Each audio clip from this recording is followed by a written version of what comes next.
this morning we're going to do something that's called a primer in academics. We won't actually look at any Bible verses this morning because there's some very important introductory information that we're going to need to get before we launch into the actual Bible verses of Romans. So this morning we're going to do a brief introduction. We're going to talk about historical context, the layout of Romans, how it applies to our lives. All of the major scholars, all of the major historians and New Testament scholars agree that Paul, the apostle, was the author of the book of Romans. There are about 4 books that Paul wrote that are disputed. Some people don't think that Paul actually wrote them, that somebody else wrote them in his name. Romans isn't one of them. It is universally accepted that Paul wrote the book of Romans, so we can get that off the list right away. If somebody ever comes up to you and says, Paul didn't write Romans, you can laugh and wag your finger and say, yes, he did. It was written in about 57 to 58 AD, and it was written in Corinth. Now, at this time in Paul's ministry career, he hadn't been to Rome yet. He hadn't made his way over there. He was working his way up the coastline of the Mediterranean Sea, starting in Jerusalem and Antioch, making his way through Greece, making his way to Athens, and then later on in his life, he made his way into Rome, firstly as a prisoner. He was taken to Rome as a prisoner of the empire. And Acts chapter 18 tells us some very important information regarding this portion of Scripture. In Rome,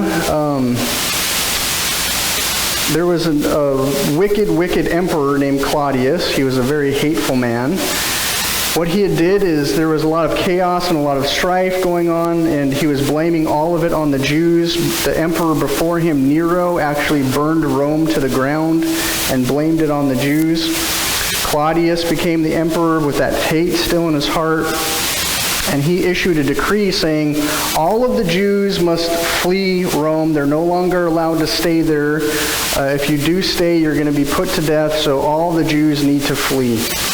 Now, the majority of Christians in Rome at the time were Jewish people.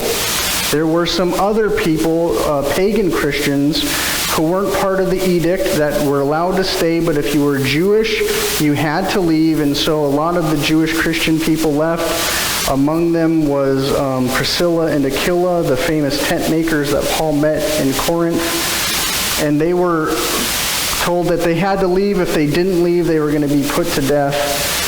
And so in 49 AD, the Emperor Claudius issues this decree, makes all of the Jews leave. Many of them were Christians. They had been evangelized by the Apostle Peter and John. They went to Rome, set up a church there. The church existed long before the book of Romans was written. And Claudius made all the Jewish Christians leave at the threat of death. In 53 AD, when Claudius died, they let all the Jewish people come back to Rome. All of the Jewish Christians came back to Rome too. That was their home. And what had happened when they got back to Rome, they found a church that was completely unchristian in principle. It had become syncretized with pagan traditions and festivals and religious ideas. And so when the Jewish Christians came back to Rome, integrated into the church, there was a massive division in theology. All the pagan Christians were believing one thing. All of the Jewish Christians were believing a different thing, and they weren't coalescing. They were like putting oil into water. They weren't mixing together well. There was a lot of strife, a lot of division. The church was becoming fractured. The theology that Christ had established through the apostles was starting to become watered down and diluted. Sin was pervasive. Corruption and wickedness were pervasive in the Church of Rome. And so there was a lot of division in the Church of Rome that Paul needed to fix. And Paul the Apostle is the apostle to the Gentiles. That was his commission by God, to go into the farthest reaches of the Roman Empire and preach the gospel. Rome happened to fall under that. And so Paul, as the apostle to the Gentiles, saw this happening in the Church of Rome, and so he wrote them a letter, which is the book of Romans. And the book of Romans, as I said, was Paul's magnum opus. Whenever anybody asks me, as a new Christian, what book of the Bible should I read first? I always send them to Romans, because it is a very theologically precise and logically precise book that presents the gospel in a way that's easy for people to understand, and it gives them a good basis of where to go from there. So anytime anybody comes to me and asks, I say, read Romans. In the book of Romans, you'll find the Roman road to salvation, which is a basic Christian tract of how to lead people to relationship with Jesus Christ. And there's some amazing, amazing verses that you find in Romans that have stood the test of time. Another thing about the book of Romans that we must understand is that it's not very much like any of Paul's other letters or books. Because Paul hadn't been to Rome, he had no personal relationship with anybody in the church in Rome. Unlike all the other churches that he wrote letters to, he planted those churches. He'd been to those churches. He raised up the leaders of those churches, appointed the presbytery of those churches. Those were his churches. And so Paul, writing to Romans, had to do things a little bit differently than he did all the other books of the New Testament that he wrote. So Paul, writing to the Romans, does something that fits within the typical letter writing style that you would find in the ancient world.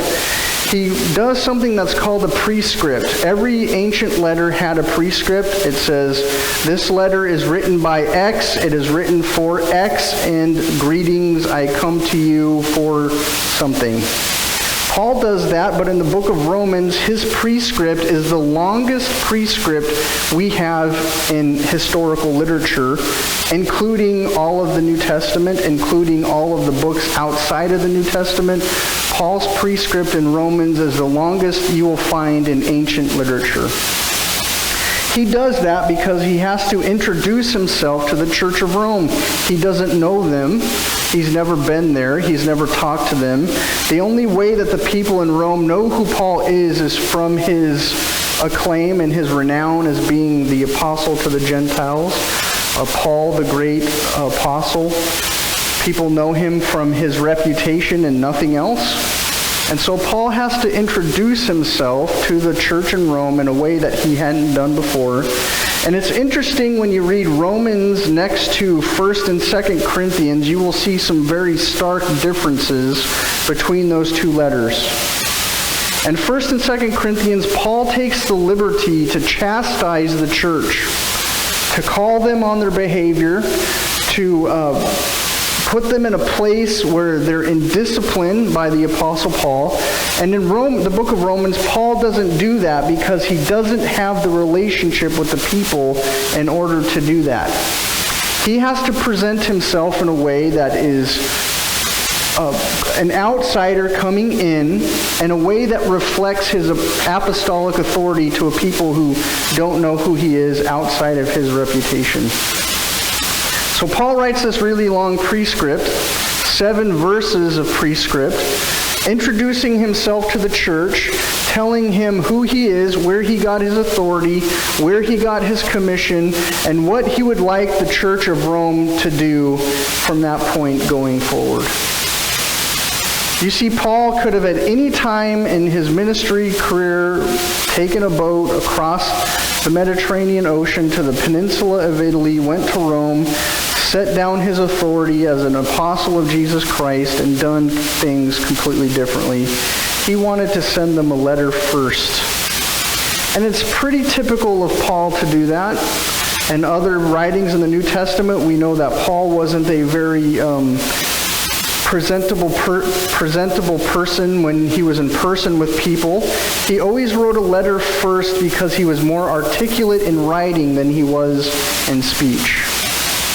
So the Apostle Paul writes this book of Romans to the Roman church. And it's interesting because not only does it have the longest prescript of all of the books in the Bible, Paul writes it in kind of like an orchestra would be written. For any of us that like classical music, typically an orchestral piece is written in movements. There will be one movement which will be one thing, like the famous orchestral piece, The Four Seasons by Vivaldi. Have you heard that?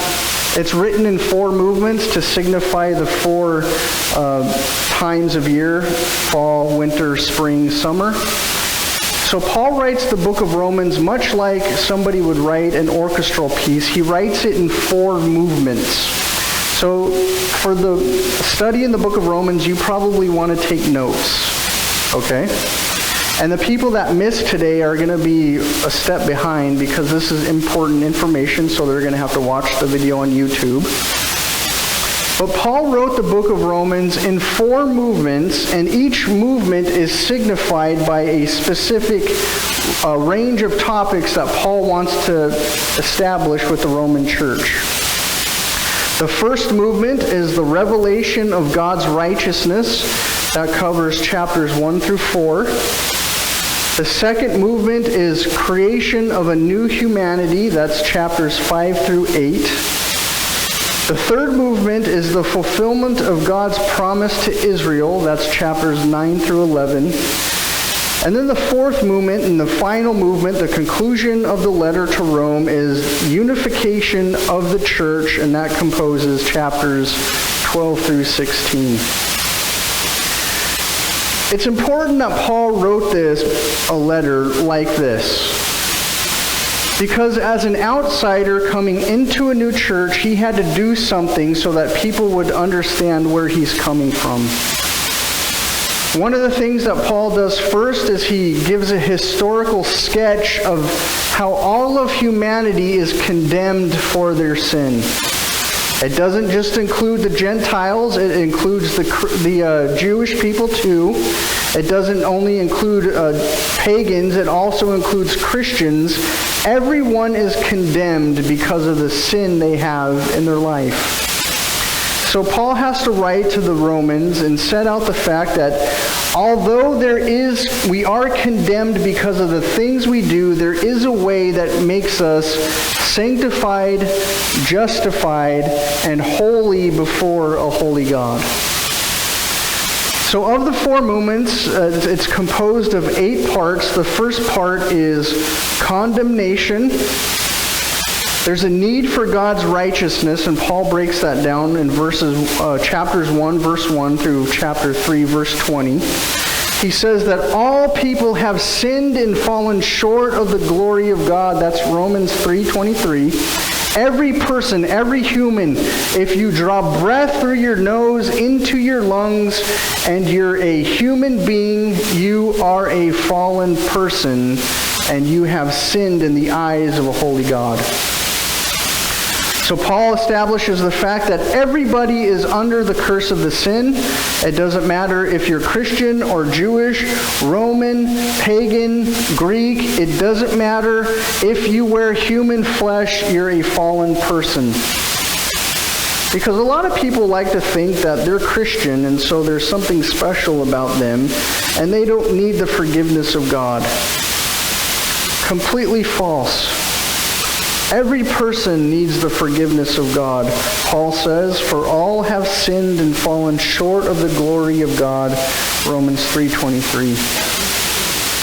The second part is justification. There's an inspiration of God's righteousness because we serve a holy God and we stand before a holy God on the day of judgment. We need to be justified in order to stand before Him. So Paul lays out the path of justification, what that means for us. The third part is sanctification. This is the demonstration of God's righteousness. And one thing that we need to understand about sanctification is it doesn't just happen once. That's justification. Sanctification happens over the span of your entire life. Sanctification is a process. To be sanctified means to be made holy. To be justified means to be adopted into the family of God. When you're justified by God, you become part of the family. When you're sanctified by God, you are being made holy over the course of your entire life. Sanctification doesn't happen one time. It happens over and over and over again. Every time you sin and every time you ask for forgiveness from God, you're being sanctified and made holy. The fourth part is Israel's past election. Israel was the chosen people of God. He established the covenant, his covenant with his people Israel. They were set apart to be different from all of the nations around them. They were God's chosen people, the promised people. Through the people of Israel, we got Moses and the Ten Commandments and all of the law, all the prophets, paving a way for Jesus Christ to come onto the scene 2,000 years ago in the house of Israel. You see, Jesus wasn't a Greek. He wasn't a Roman. He wasn't somebody from the Orient. He was a Jewish person because God chose the Jewish people to be his light for them on the earth. So Jesus, a Jewish man, comes on the scene and he establishes the kingdom of heaven on earth, and that's through Israel's past election. One thing that we see later on is Israel's present, which is rejection. From the time of Jesus, Jesus says, "Jerusalem, Jerusalem, how I long to gather you under my wings like a chick gathers her chicks, like a chicken gathers her chicks under her wings, but you were not willing." You see, Israel rejected Jesus. They crucified him. And so now, in light of the Jewish rejection of Jesus, God has rejected them, but it's not a final rejection. Because we see the sixth part of the four movements is that Israel's future is a complete restoration unto God. The Jewish people are restored into the family of God. They're given that title of chosen people again, and they're restored into the kingdom of heaven. The seventh part are Christian duties. Every Christian has a duty under the gospel of Jesus Christ to do something. We are all required to do something as Christian people. As I've said hundreds of times before, Christianity should cost you something. It shouldn't be easy. It shouldn't be comfortable. It shouldn't be sanguine and milquetoast and boring. It should put you on the edge of your seat, and it should cost you something. That's what costly discipleship means. It means you give something of your life over. It means that you change from your sinfulness into righteousness, and you become people of God. And the Apostle Paul tells us how to do that through our Christian duties. The eighth part of the four movements is Christian liberties, what we are now able to do because we are under the blood of Christ and we're not under the curse of the law.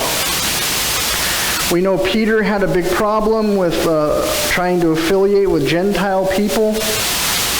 He would eat with them in the presence of other pagans, but in the presence of other Jews, he would completely turn his back on them, would not sit with them, would not eat with them. And the Apostle Paul tells us that when we come under the blood of Christ, we are no longer bound by the law, but we're able to do things to reach people for Christ. Paul says, "I have become all things to all people so that I might reach some of them." Because many people, when they become Christians or religious in general, they have this air of supremacy about them. Like, you can't talk to me because I levitate off the ground and I don't even walk. I just kind of float from point A to point B. If the Apostle Paul was around and he saw that, he would probably slap you across your face. So part 1 covers the topic of sin. Part 2 covers the topic of salvation. Parts 4 through 6 covers the topic of God's sovereignty. Parts 7 through 8 covers the topic of service of disciples. Parts 1 through 6 are doctrinal, or doctrinal, however you want to pronounce that. Parts 7 and 8 are behavioral.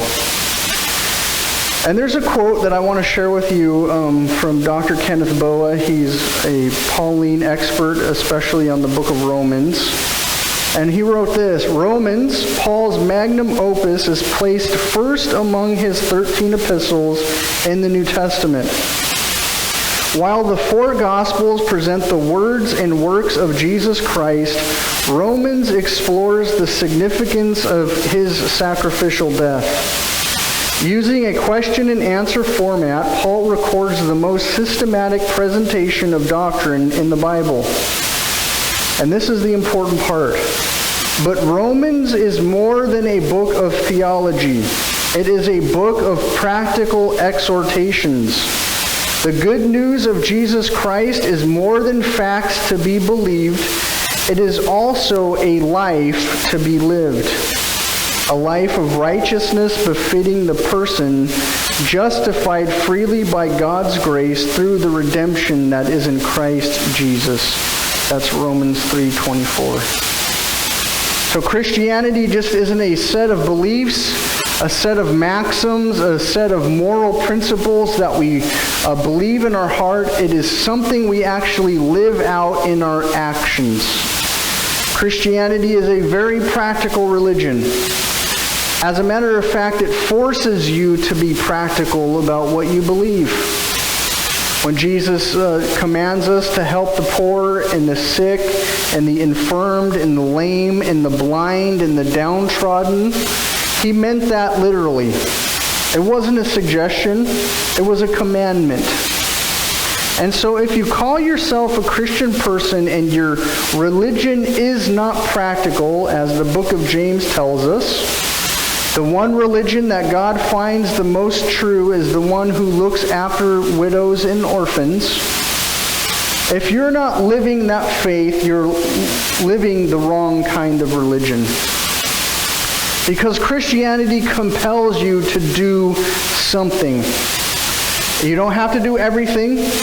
You don't have to be a miracle worker or a wonder worker or a pastor or prophet or evangelist or teacher. You just have to be a disciple of Jesus and you will do something for the kingdom of heaven. The story I've shared many times is the story of the peanut butter and jelly sandwiches. Are you making peanut butter and jelly sandwiches? You see, it's the little things in life that make the most impact in eternity. A lot of people think that you have to have some kind of grand testimony in order to be an effective witness for Jesus. You have to have gone through some kind of horrific accident, some kind of tragedy in your life in order to be an effective witness for Jesus. But the fact of the matter is, making peanut butter and jelly sandwiches is sufficient for your witness. For those of you who've never heard the story, I'll just say it very briefly. There was a little boy who grew up in a very abusive home. His father was abusive, an alcoholic. His mother was abusive too. The only respite from the abuse he got was that there was a neighbor on the other side of his backyard from him who did a weekly vacation Bible school. They would invite all the kids from the neighborhood to come into their backyard. They would play games, they would do activities, and every week they made peanut butter and jelly sandwiches for the kids in the neighborhood. Later on in life, the little boy grew up, left the abuse of his family. God got a hold of his heart. He gave his life to Christ. This person became a pastor of a church that grew to a size that was pretty remarkable. And that pastor had a son who started Convoy of Hope. They take supplies to every kind of tragic situation you could imagine. Hurricanes, floods, earthquakes, fires. They literally fill up semi-truckload trailers of stuff and deliver hope to people in hopeless situations. And it's not the fact that they take the stuff to people who are in hopeless situations. That's not the most impressive part. The most impressive part is that it started with peanut butter and jelly sandwiches. What would have happened if that neighbor had no care for the kids in their neighborhood?